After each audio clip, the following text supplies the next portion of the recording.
courtesy of Bevan, VK5BD's ATV channel and YouTube channel. VK1 WIA National News, wireless weather and radio sport is next.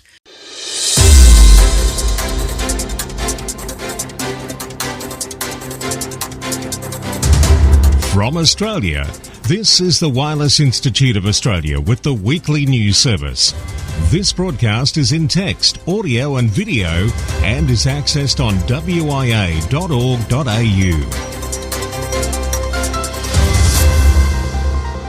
And this is the national news for week commencing March the 20th, 2022. I'm Graham, VK4BB.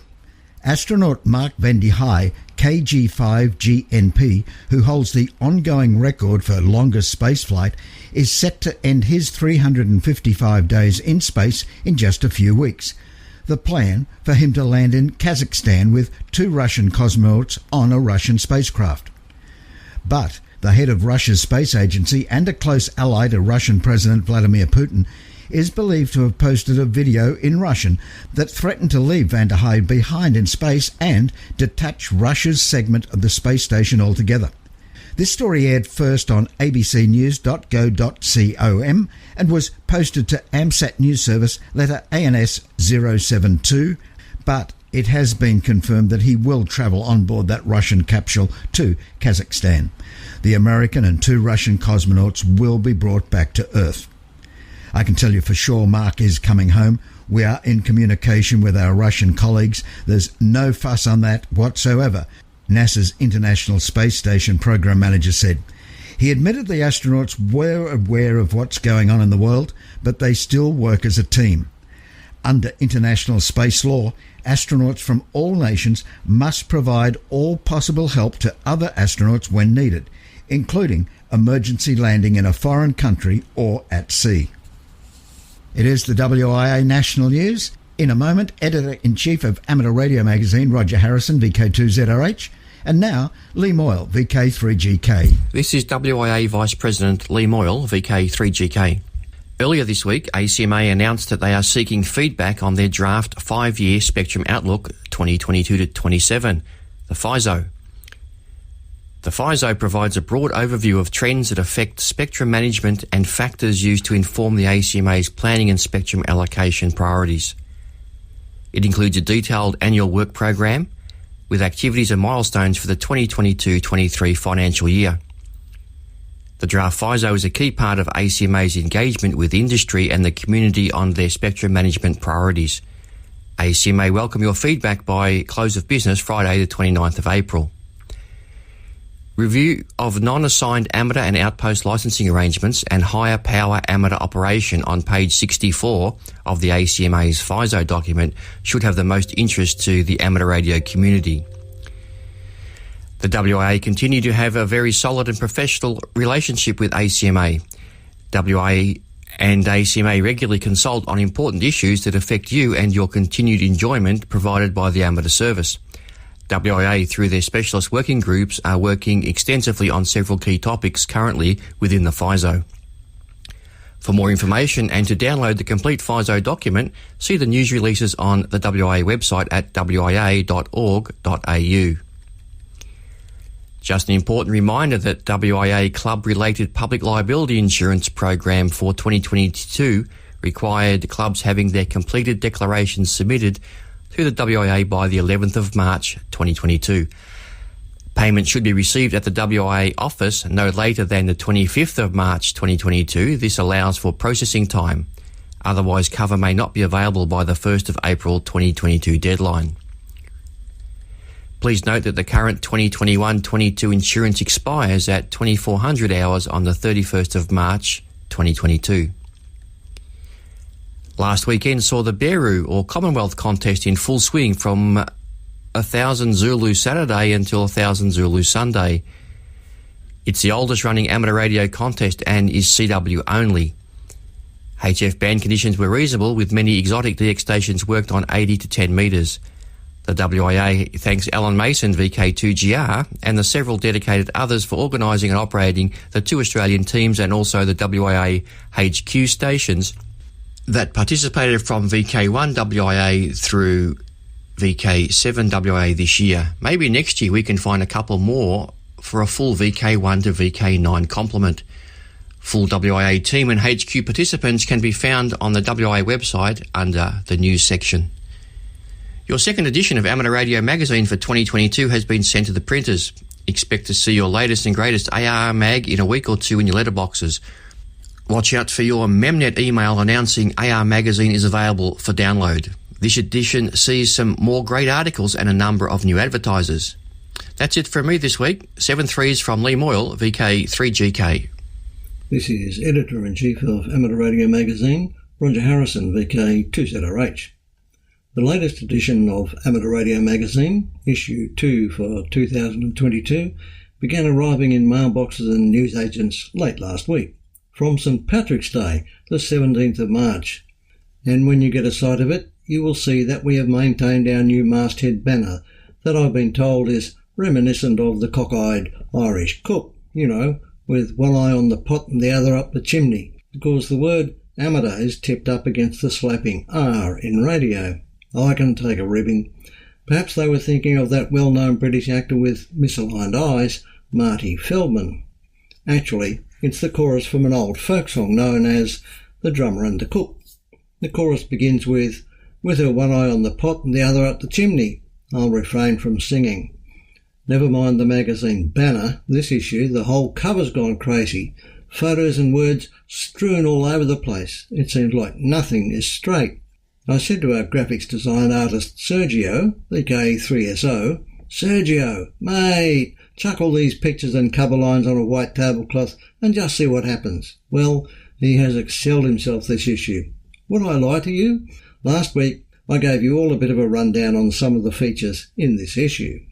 In keeping with the test and measurement theme, if you've recently acquired your first oscilloscope, most likely our pre-loved analog Crow, then I've put together an article to kickstart your journey with this most versatile of instruments, titled Reading Your Oscilloscope, and our most prolific contributor, Lou DiStefano, VK3AEQZ, completes his HF antenna tuner project. Coincidentally, Publications Committee member Brian Clark, VK2GCE, completes his series on unravelling the mysteries of connecting radios to antennas, with part 2 on rolling your own bellon or unnon. In the meantime, Andy Keir, VK2 Alpha Alpha Kilo, has been busy reading the peripatetic Dick Smith's memoir, My Adventurous Life. Andy tells us that it's far more than an engaging chronicle of Dick's life and adventures. It contains some great life lessons. Talking of chronicles, our VHF UHF columnist David Minchin, VK5 Kilo Kilo, details the story of the January DX opening on the 10 gig band between VK7 and ZL, as told by Rex Moncoeur, VK7 Mike Oscar, Roger Ear, Whiskey 3 Sierra Zulu, Roger Corbett, Zulu Lima 3 Radio Charlie, and Richard Howlett, VK7 Zulu Baker X-Ray. Quite a ripping yarn, with maps and graphs and screen grabs and photos, not to be missed. While on the subject of the bands above 30 megs, AR Magazine's Meteor Scatter columnist, Dr. Kevin Johnson, VK4 Uncle Henry, discusses the pings and pratfalls of exploiting Meteor Scatter for VHF contests. Meanwhile, Summit on the Air in Australia has celebrated its 10th birthday, and Alan Harvey, VK3 Alpha Romeo Hotel, details the paths taken by those who march to a different drum, charting the total activations since the scheme's inception in 2012 in this issue's SOTA and Parks column, along with a glimpse at the march of technology over the past decade. Jenny Wardrop, VK3 Whiskey Queen, Australian Ladies Amateur Radio Association, ALARA, column, encourages those thinking of getting their licence to take advantage of ALARA's grant scheme. Jenny also highlights a couple of families notable for having several generations holding amateur licences. Amateur Radio Magazine, Volume 90, Issue Number 2 for 2022. Serving Australian radio amateurs since 1933. This has been AR Magazine Editor-in-Chief Roger Harrison, VK2ZRH, for VK1WIA News. This is the home service of the Wireless Institute of Australia through VK1WIA. Now, international news with Jason, VK2LAW. Hello. Commencing each week as we do from Region 1, the New York Times carries an interesting article about shortwave radio, which reads, as Russia is trying to cut off the flow of information in Ukraine by attacking its communications infrastructure, the British news outlet BBC is revisiting a broadcasting tactic popularised during World War II, shortwave radio. Shortwave radio has been a go-to vehicle to reach listeners in conflict zones for decades, used to deliver crackling dispatches to soldiers in the Persian Gulf War, send codes to spies in North Korea, and pontificate through the Iron Curtain during the Cold War. But more modern forms of radio, along with the internet, eventually pushed shortwave out of favour. The BBC retired its shortwave transmissions in Europe 14 years ago. Now, talking shortwave, listen on 4625 kHz. This has for many years been the location on the dial for the buzzer, a Russian military transmitter whose nickname describes its monotonous on-off buzzing transmission perfectly. As the current Ukrainian situation has taken shape, it's become a minor battlefield, and the buzzer now shares its frequency with a variety of other stations broadcasting music, spectrograms and other radio junk intended to disrupt it. For the curious, this can be watched unfolding on a spectrogram or through headphones by anyone within range who has an HF receiver, or for anyone else with a web SDR. Over the time monitoring it, Hurt has been overlaying speech and music varying from the Soviet and American anthems through to dance music and K-pop to 1960s British rock, and of course Boney M's Rasputin, with a few slightly macabre choices such as Final Countdown and an air raid siren.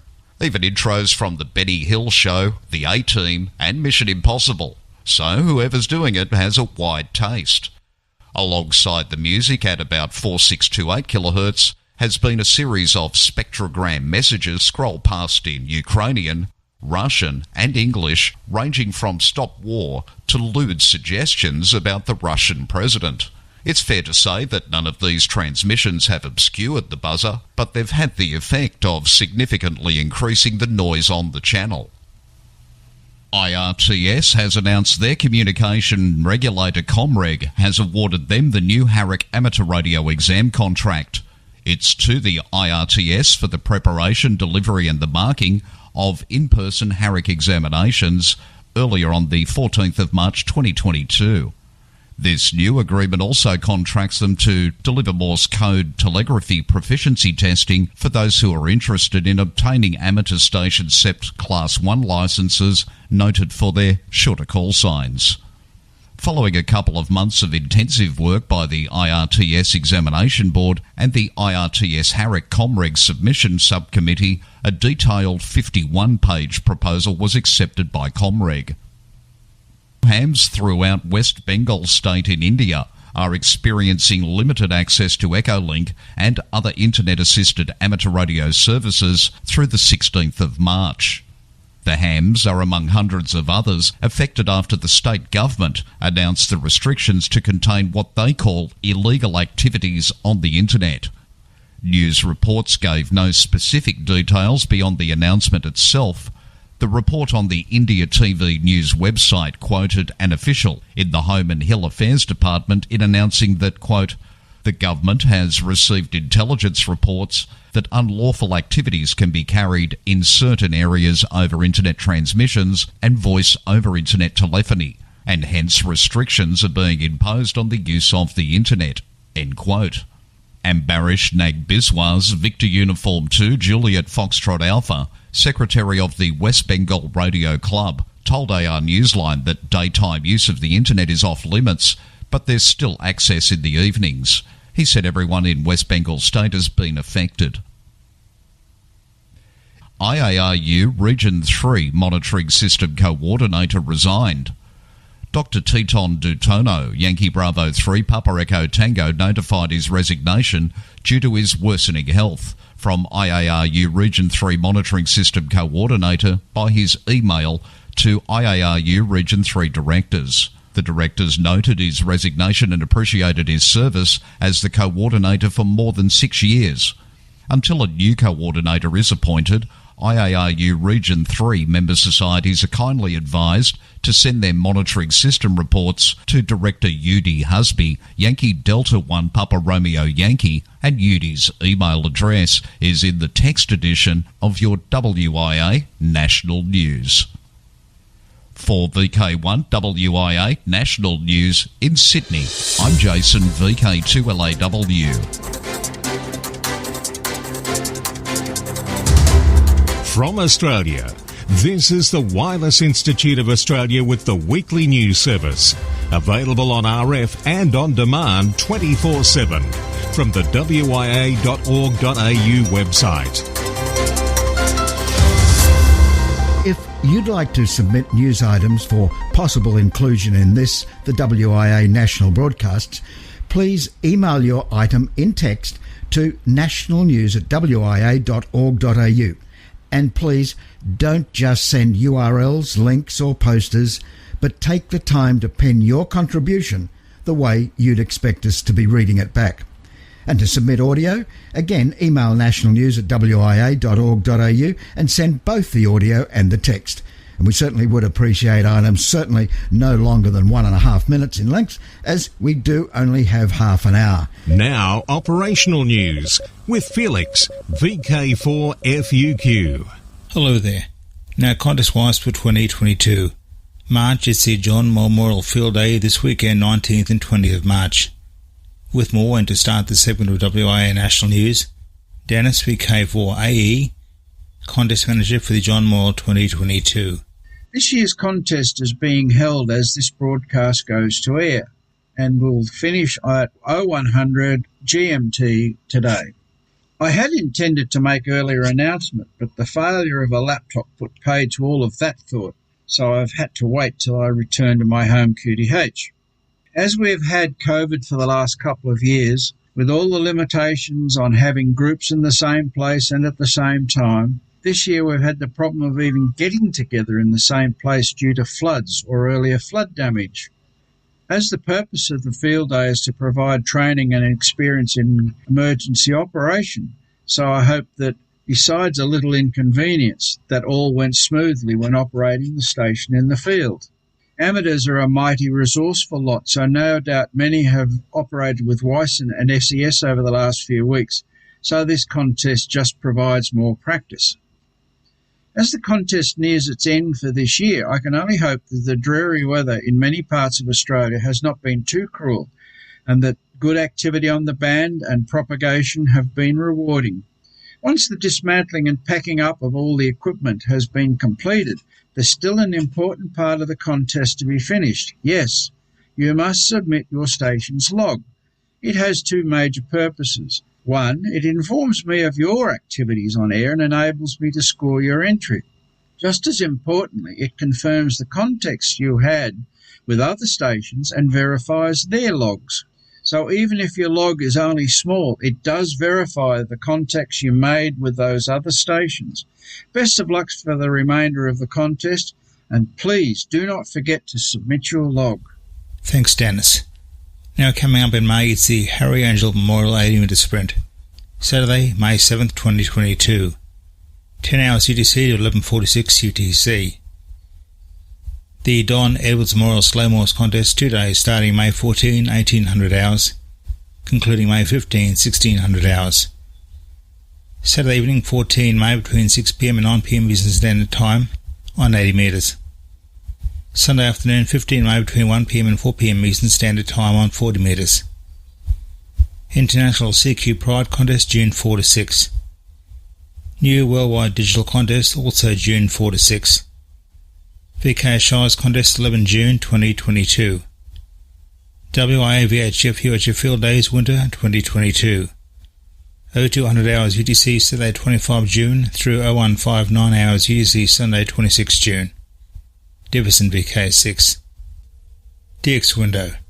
VK80 LAN, GB80 LAN in the UK, V80 LAN from Canada are marking the 80th anniversary of the first operational sortie of the Avro Lancaster. The aircraft was a mainstay of the RAF Bomber Command and was flown by British, Canadian and Australian pilots during World War II. The stations are on the air throughout most of March. QSL via operator instructions. France's RAF reports the special event station TM97WARD, which will be on the April 1625 to celebrate World Amateur Radio Day, which takes place on April 18. As last year, the RAF has planned to celebrate World Amateur Radio Day by activating the special call sign TM97WARD from April 1625, 2022. Also, DARK, the German IAA Member Society's team ACS, have activated the special call sign DA22 Ward until 30 April in celebration of World Amateur Radio Day on 18 April. In the Maldives, Laurent F8CZI is using the call sign 8Q7ZI until tomorrow, Monday the 21st of March. He has been operating holiday style using CW and SSB. QSL via his home call F8CZI. Z81D from Juba in South Sudan until the 11th of September. Activity is holiday style. QSL Z81D via OM3JW. Spanish special event. Members of the URE San Fernando EA7URF will activate the special call sign AM 500 TOR between March 19 and 27. Activities to celebrate the 500th anniversary of the first voyage around the Earth by the Magellan Elcano expedition. TOR refers to the Tour Navier of the Nao Victoria. It is one of the two surviving ships from which they departed from Seville. QSL via EA7URF by the Bureau or direct. Beacons. RSGB funding for a 50 MHz beacon. The RSGB reports that it will provide funds towards a 50 MHz beacon designed to study meteor trails above the UK. It will beam vertically up using circular polarization. The 50 MHz band is well suited for such observations, as meteors tend to create strong ionisation trails affecting the 6 metre band. The beacon will be housed at the Sherwood Observatory of the Mansfield and Sutton Astronomical Society. VK1WIA National News. I'm Felix VK4FUQ Inningham. This is the home service of the Wireless Institute of Australia through VK1WIA. Now, special interest group news with Cole, VK3GTV. Hello, first up it's Summits on the Air, Worldwide Flora and Fauna Program, Parks on the Air and other adventure groups. Special event station GB20 SOTA is QRV until March 26 from the Welsh SOTA Summit of Minerva Cwm to celebrate 20 years of the Summits on the Air program. Minerva Cwm is a hill in Denbighshire, North Wales, and in SOTA has Maryland status, having a prominence of 150 metres. At the summit, there's a memorial to the crew of a Handley Page Halifax that crashed on the hill in 1947. QSL GB20 SOTA via M1EYP. Worldwide Special Interest Groups, Final Frontier. If you're into news from outer space, might we direct you to the AMSAT News Service, or ANS? This is a weekly news and information service of AMSAT, the Radio Amateur Satellite Corporation. ANS publishes news related to amateur radio in space, including reports on the activities of a worldwide group of amateur radio operators who share an active interest in designing, building, launching and communicating through analog and digital amateur radio satellites. The newsfeed is simple, amsat.org, and publishes news of amateur radio in space as soon as their volunteers can post it. In a recent edition, it covered an in-depth look at their January-February 2022 issue of the AMSAT journal Rapid Development of Satellite Mega-Constellation Risks, Tragedies, and the common successful QO100 ham radio emergency communications exercise. Changes to AMSAT NA-TLE distribution, upcoming satellite operations, satellite shorts from all over. Worth a journey via the web to read. Worldwide Special Interest Group, Military. The 2022 running of the Armed Forces Day cross-band exercise will be held on May 14 from 1300 to 2200 UTC. A complete list of participating stations, modes, frequencies, times and other details will be announced on April 1st. The event is open to all radio amateurs. Armed Forces Day is May 21st, but the AFD Crossband Military Amateur Radio event traditionally takes place 1 week earlier in order to avoid conflicting with the Dayton Hamvention. During the exercise, radio amateurs listen for stations on US military operating frequencies and transmit on frequencies in adjacent amateur bands. Military and amateur stations have taken part in this event for more than 50 years. It's an exercise scenario designed to include ham radio and government radio operators alike. American Legion Post 106 in Forks, WA, donated a new repeater system to the Clallam County Amateur Radio Club, which co-owns and operates equipment with Forks Community Hospital, Gunderson Mountain. American Legion is much like VK's RSL.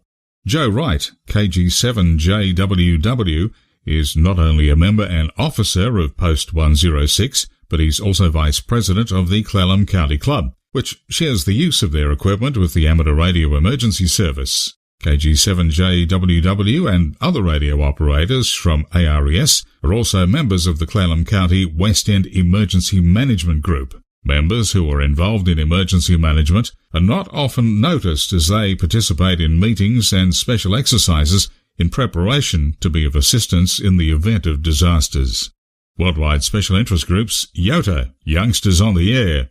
Now, our new addition to the WIA National News team, Alec, VK2APC. We young hams should be aware of a new category introduced this year by CQ Magazine in its DX Marathon, which is already underway. The youth category is an overlay category open to any operator born on the 1st of January 1997 or later. There are certificates for the highest scorer among young operators in each of the 6 continents. Please visit the rules section of the website at dxmarathon.com and good luck everyone. Speaking of good luck, I hope you all do well in the forthcoming YOTA contests. Everyone, everywhere in the world can take part. Let's get on the air together and celebrate YOTA. The first of 3 planned sessions will be held on the 21st of May this year. The other 2 sessions will be held on the 23rd of July and 30th of December 2022. For VK1 WIA National News, I am Alec, VK2 APC in Sydney. Thanks, Alec. On to Worldwide Special Interest Groups Rescue Radio. Organisers in Hawaii are looking for amateurs to participate in an important statewide emergency drill in April. Christian Kudnick, writing in AR Newsline, says the 3-hour emergency communications exercise being held by the Hawaii Amateur Radio Emergency Service on April 16th will be like none of the others held several times each year.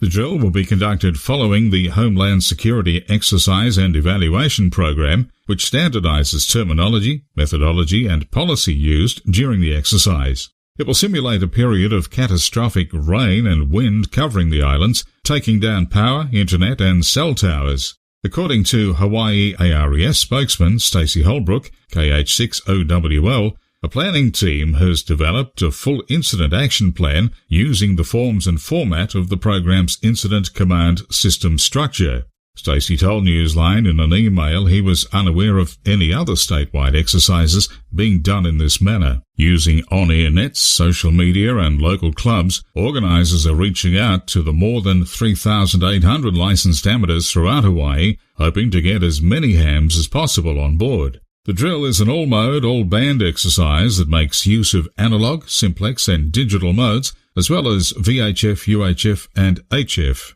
Hams using WinLink will have the additional support of an ongoing Zoom meeting to assist with any troubleshooting. That wraps up Worldwide Special Interest Group news for this week. I'll catch you with more next week. I'm Col, VK3GTV. On the social scene before we go from this edition of WIA National News.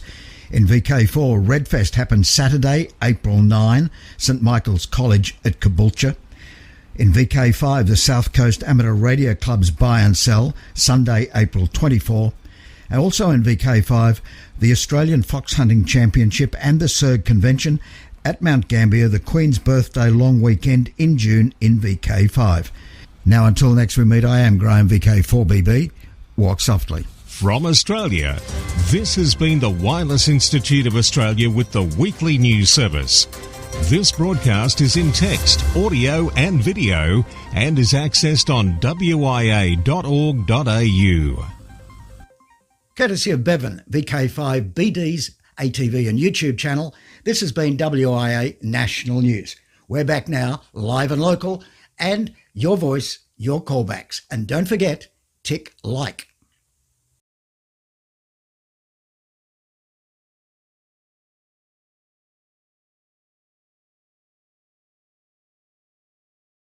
We have a big flare player, some fast solar wind, and a solar storm launch that might be partly Earth-directed. Those stories and more in the news this week. This space weather forecast is sponsored in part by Millersville University. Come get certified in broadcast space weather. Visit millersville.edu/SWEN. Space weather this week is getting very exciting. We have hardly calmed down from a big solar storm, and we've got another one to show you. As we take a look at the first frontside disk, you can see region 2965 continues to be a big flare player. It's been firing off like little paparazzi bulbs. Big M-class flares. They haven't been firing any solar storms, but we're kind of keeping an eye on it. Not sure we're going to see much from it. But if you look just to the east of it, region 2967, whoosh! Did you see that? It launches off a solar storm, and this one looks like it could be partly Earth-directed. Early models are giving us an idea that we could get hit sometime around late on the 19th into the 20th, but we're still waiting to refine those models as of yet, so hold on to your hats. But Aurora photographers, you might be in for another little bit of a show, if you could believe that or not. Meanwhile, if we miss that, we do have a finger-like coronal hole that's going to be rotating into the Earth strike zone here, probably within the next maybe 5 days or so, and that's definitely going to bring us some fast solar wind, and that does mean more aurora chances for aurora photographers. So this is good news for you guys. Now as we take a look at our far-sighted sun, this is stereo A and it's looking at the sun just a little bit from the side. You can see there are a couple new regions being rotating into stereo's view. They'll be rotating into Earth view in a few days. That means we're going to continue to boost that solar flux and keep it in the triple digits, and that's great news for amateur radio operators and emergency responders, because that means radio propagation on Earth's day side will remain in the good range. Now switching to our prediction model Enlil, this is NASA's version of the model, and you're looking down at the sun from the North Pole with Earth being off to the right. And as we take a look, you can see that solar storm being launched. It looks like it's launched a bit to the east of Earth, but indeed the flank of this structure looks like it's going to hit Earth right around late on the 19th and early into the 20th. This means we could see a little bit of aurora. We'll definitely see it at high latitudes, but aurora photographers, even at mid latitudes, the Earth's shield has been pretty rattled lately with everything going on, so we could conceivably see a little bit more aurora, and that will set us up nicely for when that fast solar wind hits in about 3 days. Switching to our moon, we are passing through the full moon phase, and we're going to be on our way to a third quarter, and by the 23rd the moon will still be about 58% illuminated. So you night sky watchers, if you want to catch those dim objects in the sky, I don't know, maybe like some aurora, you're going to have this bright companion to deal with, so you need to check your local rise and set times. Switching to your solar storm conditions and aurora possibilities over the coming week, we are anticipating the hit from that solar storm that was launched on the 16th. Now this is going to be a glancing blow, so we're not expecting all that much, except for the fact that it could come maybe just a little bit ahead or maybe even a little bit behind that fast solar wind that's planning to hit us here in the next few days. So NOAA is expecting active conditions with up to about a 35% chance of a major storm. Now mid-latitudes we're really only expecting unsettled conditions, but we could have up to about 10% chance of a minor storm. It's really kind of hard to tell. It all depends upon whether or not this solar storm grazes us at all, grazes us early before that fast solar wind hits us, or grazes us after the fast solar wind hits us. So it's a little bit of a squishy forecast for you this week, but aurora photographers nonetheless, even at mid-latitude, you do get a small chance for aurora, but only if you're dedicated should you chase. This one might be a little bit on the, dim side. Switching to your solar flare and particle radiation storm outlook over the coming week, we do have a few active regions on the Earth-facing disk this week. One of them indeed is a big flare player, and that's region 2965. As a matter of fact, NOAA's giving us about a 15% chance of M-class flares over the next few days, and this will probably last through the rest of the week as this region begins to rotate off of the west limb. That also means that we're getting a kind of a bit of a risk for radiation storms, because as that region rotates to the west limb, the chance for radiation storms also increases. Meanwhile, though, we don't have much else other than just some bright regions. They're not really all that flare active, but they are boosting that solar flux. We are definitely staying in the triple digits, and with new regions rotating into Earth view probably over the next couple days, we're likely going to maintain that and stay in triple digits, which means radio propagation on Earth's day side will stay in the green range, in the good range. So enjoy. Also, because we are still climbing out of solar minimum, the cosmic ray flux is a little bit high, plus we have that small risk for a radiation storm. So just you frequent flyers, especially those who are an air crew who fly over 800 hours annually and fly at high latitudes and high altitudes, you are in the moderate range for radiation dose. Just kind of pay attention because we might get that additional risk with that radiation storm threat that we have right now over the rest of this week, and then after that things should settle down. So the space weather this week is getting pretty exciting. We've already calmed down from a bit of a solar storm, and my goodness, we might have yet another one. We had a solar storm that was launched a bit to the east of Earth, but the nice thing is that that solar storm is actually coming right about the time that we're going to have some fast solar wind too. So it might come a little ahead, it might come a little bit behind, but nonetheless it should enhance the aurora possibilities right around the 19th and into the 20th. So aurora photographers at high latitudes, you're definitely going to get a show. At mid latitudes, well, maybe you should chase if you're dedicated, but there's going to be bigger ones than this, so I wouldn't get too excited. Meanwhile, amateur radio operators and emergency responders, you guys are in good luck because we're continuing to stay in the triple digits when it comes to solar flux. This means radio propagation on Earth's day side is in the good range. Now we are getting some radio blackouts, just little teeny tiny ones. They're not really all that intense, but so that might cause a bit of noise on the bands. And you GPS users, well, you're the ones who are really kind of dealing with that right now, especially if you're near dawn or near dusk.